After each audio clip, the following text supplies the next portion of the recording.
Hello, everyone. Good afternoon. Thanks for joining us on the day two of next Corporate Innovation and Venturing Summit. I hope you had a great response on the day one of the summit, meeting our speakers, listening to different themes and tracks, interacting with our partners and startups at the exhibit booth. Uh, Today, we have much more on the plate. We have international speakers joining us. We have awards for the top corporates and corporate leaders running acceleration programs and innovation programs. So do stay tuned. Moving next, we have our first keynote lined up. We have Alice Daytona, co-founder and co-CEO at Seedstars, talking on corporate and startup engagements, global with their global best practices. Over to you, Alice. Thank you very much for the introduction. Lovely to be here virtually with all of you.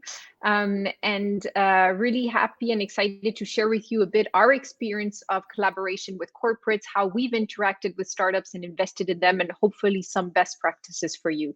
So actually, just to give you a bit of background on myself and Seedstars, I actually started my career selling very expensive lipstick. And as much as I learned a lot from this cosmetic global leader, I quickly understood that I wanted to bring more value. And so I maybe in many ways represent this kind of famous Generation Y.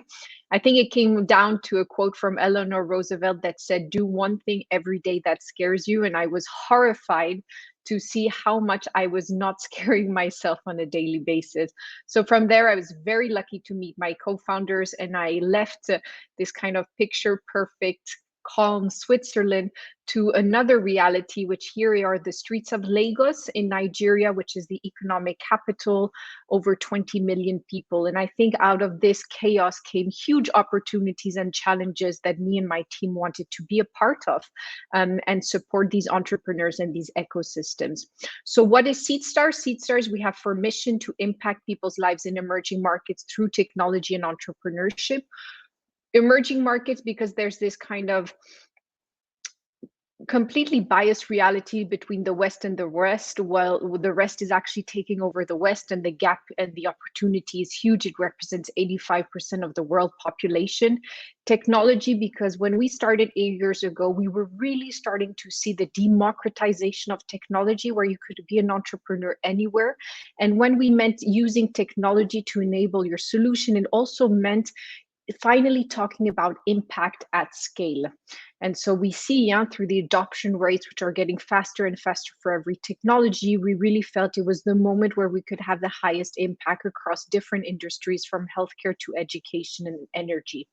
And finally, entrepreneurship. What's so interesting in the past years is that we're seeing through Generation Y and the next generation that there really is a crowd of social entrepreneurs, which is not a developed country construct. It's really a global movement of entrepreneurs seeing it as a career to launch their own business, but more importantly, believing that profit and purpose go hand in hand.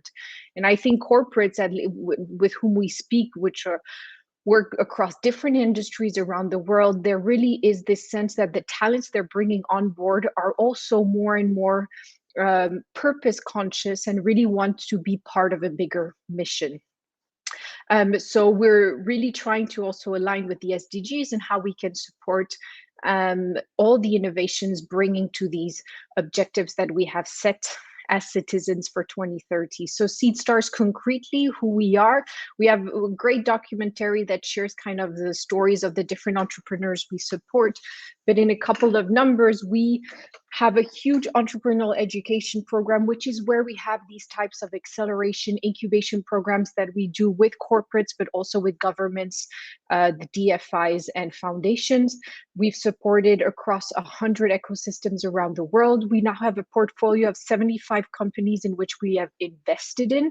And this, again, as I mentioned, was industry agnostic, so really focusing on different core pillars that support these ecosystems, and represent a network, a huge network, a community of all the stakeholders that build these ecosystems, but which is still so important to support these entrepreneurs to scale, because building a minimum viable product, starting to have a product market fit is one thing.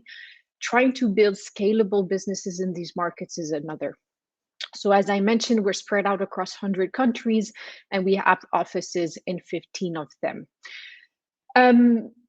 What I wanted to share with you with regards to our collaboration with corporates is, as we know now, we're really shifting into the fourth industrial revolution. In many countries, actually, we're even hoping to see some level of leapfrogging effect where we kind of skip one revolution directly to the other, going from the second directly to the fourth with the Internet of Things versus just a digitalization of the economy. But as we know, no corporate, no company wants to face kind of the absurdity of what Kodak faced, where they were blinded by the digital shift that was taking place in their market and didn't believe that people were willing to share photos digitally versus printed. And so I think this is something we've seen it again and again. It's not new, the fact that we're digitalizing every industry. The rapidity at which it came in heavily in media and travel, and then in the fintech and hospitality business, online kind of traveling, is accelerating more and more. And so the question is not when is it taking place at this stage, is how do you pivot accordingly, and how do you engage with the different ecosystems that have the agility to be able to test at a much faster pace so that you can stay relevant in tomorrow's world. And as we see a parallel world taking also over, which is still niche today with cryptocurrency by the foundation of blockchain, but now we're going to the NFTs and the metaverse, is really, really important to start building that mindset to be able to go to the next world. As I mentioned before, what is still so striking for me is that there is an understanding, there's a sense of urgency, but not quite yet enough, because there's such a difficulty to step back from the cash cows of the corporates today and figuring out what is going to cannibalize them tomorrow, and consider that as a partnership today versus a threat and something that needs to be eliminated. So we see it with the adoption rate of technologies going faster and faster. We see it just also in the acquisition channels that we use to connect to our customers, the virality which changes so quickly, and the channels that change so quickly over time. And so here really the word is agility, and how do you incorporate that in the culture of the organization? And if not, how do you engage with that ecosystem so that you can stay top of the game? So how do you avoid to go from good to great to gone, and how do you collaborate with the startup ecosystem? I think first of all, where we've had the best collaborations with corporates and the most successful KPIs and return on investment is when the teams we engage with had a very clear understanding that they knew innovation wasn't going to come from inside necessarily, that innovation was always going to happen outside. And even when their innovation teams were internal, in the sense they were part of the group and the P&L, they really were set outside in terms of compliance, rules of the game, bureaucracy. They really had as if their own ecosystem, and they were sufficiently separated from the corporate culture. So it doesn't mean that it can't come, a very clear understanding that there's a separation, even physically sometimes, to be able to allow innovation to take place. Here is a really, I think, well-represented mapping on the types of collaborations that can take place between startups and growth. So it depends on how much resource and engagement goes from the startup side and how much resource and engagement goes from the corporate side.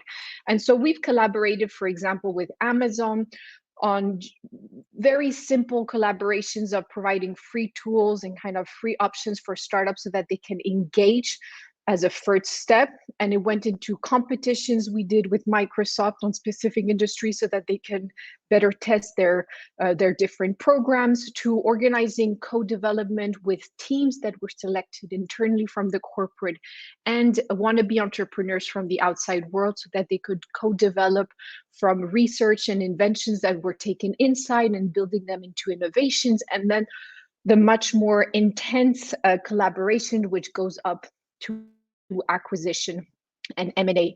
And sometimes it's not enough just to say, we'll wait for the startups to scale, to succeed, and then we'll buy them out. I think, again, a lot of these activities, and there's not one size fits all, and it's a combination of a lot of things, is again very important to keep a corporate culture and mindset in which you're always prepared for the next step. And COVID and many latest trends have shown us that this constant agility and ability to adapt to change is probably one of the bigger assets that we need in any corporate and any industry. Here is the case of how the banks, so looking at fintech more specifically, have tried to collaborate with the innovation and startup ecosystem. So you can see many banks such as BBVA, with whom we worked a lot on the Latin American continent. We organized a lot of these startup programs, incubation programs, where there was a real sense of building market intelligence, of just understanding what are the next trends, to then more close collaborations and going even into M&A and acquisitions. And so you see really the spread and how the same bank can be positioned in different types of program engagements. So here again, it's really understanding who brings what to the table. And I think where we have had our biggest pitfalls in collaborations with corporates is when corporates had a disillusion of thinking that what they were bringing to the table was really a strong incentive for the startup to collaborate with them, when not. So for example, they thought that because they would provide X hours of their lawyers or some of their mentors, they could attract the top startups in the industry. Today, it's a very competitive landscape. And so more than that, you need to showcase that you can bring distribution powers, you can lock in clients for them, that you actually can bring financials, that you can bring very deep knowledge, especially on industries where it's deep tech is kind of driving it, and corporates many times have the resources and the infrastructure to do that. So it's really figuring out who brings what on the table and making sure it's a win-win in the long term, with no expectations on a very short-term win. Again, that's where we saw so many of the pitfalls, where corporates believe that if they were to invest in an acceleration program, which would give them access potentially to equity in 5-6 ventures 1 year down the line, no, this would not become a credible revenue stream for the corporate. It's part of a market intelligence and kind of networking efforts, so that down the line, 5-6 years down the line, you have access to the right talents, to the right business models, and potentially you can make that shift when there is real cannibalization taking place within your organization. And as mentioned before, I think really before anything, these programs work when we see that at the leadership level, the management level, and the lower level of the organization, there really is a buy-in and an understanding of why this is done, and the culture shift that needs to be operated so that the collaborations can take place. Where it has failed in the past is when leadership was extremely excited about innovation and organizing these programs, but middle management had no incentives with regards to their quarterly or yearly compensation to work with these startups. So we suddenly found that there was a void and no collaboration was taking place. Or the lower management was really willing to give time and make the effort so that the collaboration could work, but middle management didn't have the right incentive mechanisms or opportunity to give them that free time to operate on these projects. And so this also made it not work. So there really needs to be a culture shift and a alignment at all stages in the management. And that comes with really being comfortable with the uncomfortable, building, understanding that magic usually happens outside the comfort zone. I think we know it personally as humans. We see it across many, maybe in sports and elsewhere. We tend to forget it's the same game when it comes to work. Then we have really, some corporates do it extremely well, where they've become experiment machines, and every practice that they do, every program initiative they operate in the innovation ecosystem with startups are deliberate practice. They've been tailored so that you can measure them and adapt so that we can be more performing. And that's something we've seen many times in the startup world, because they've built themselves with that lean startup methodology, which we don't always see in the corporate world. Here's just the example of Airbnb, where effectively there was a series of experiments that led to that kind of hockey stick growth. It's never just a one shot, one silver bullet line. It's really the constant reiteration and experimentation that has brought to many successful examples. And that's really something, unfortunately here it was a gift, but it's really something we learn with. Now that I look at my children, I see how much humans should and are comfortable with experimentation, because that's how we walk, that's how we talk. And it's something I feel like as we grow, we kind of lose, whereas it's kind of the foundation of learning and performing on anything. Hacking the system, which is something where we found was most difficult in the like in working with the teams within a corporate culture, because for them, the performance of the corporate also lies in its unbelievable processes that make the machine work and scale. But in that, it kind of reduces the option of thinking differently on how you can resolve a problem more efficiently. And there's ways to train your team on that. So there's this paperclip example, but there are a lot of these tricks of just rethinking one object and seeing its potential differently. And I think it's having that fundamental belief that your team doesn't have a fixed mindset, but in the contrary has a growth mindset. And it's a question of putting the effort. It doesn't mean not doing the work, in the contrary, but having that clear belief that they can be able to engage, reskill, upskill in different tasks. And finally, I think what we've seen in a lot of corporate culture is as the company got bigger, the employee freedom got lower, which is kind of antagonist to allowing employees to have the freedom to be creative and think differently. And so that's why there's so much of these new large organizations like Spotify and Netflix and Patagonia that are rethinking the frameworks of how do they maximize employee freedom within a framework so that everyone is aligned towards a larger objectives, but within their space, within their teams, within their budget, have full freedom so that they can constantly experiment and collaborate with the outside world. So that's something we're also been testing out at Seedstars. So here's part of the team from around the world. And maybe I just want to end with one of the things that is so true, but we tend to forget, is that never doubt that a small group of thoughtful, committed citizens can change the world. Indeed, it is the only thing that has been proven in history that can. Thank you very much for your time.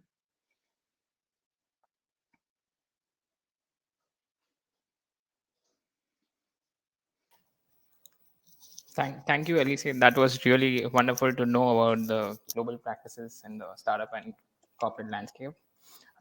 We have a question from Yuvraj. It's do you invest in India?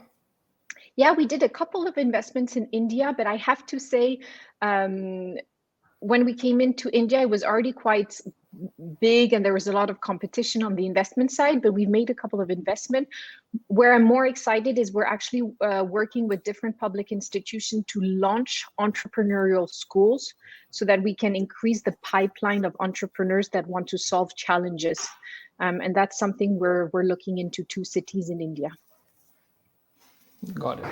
Yuvraj, hope that answers your question.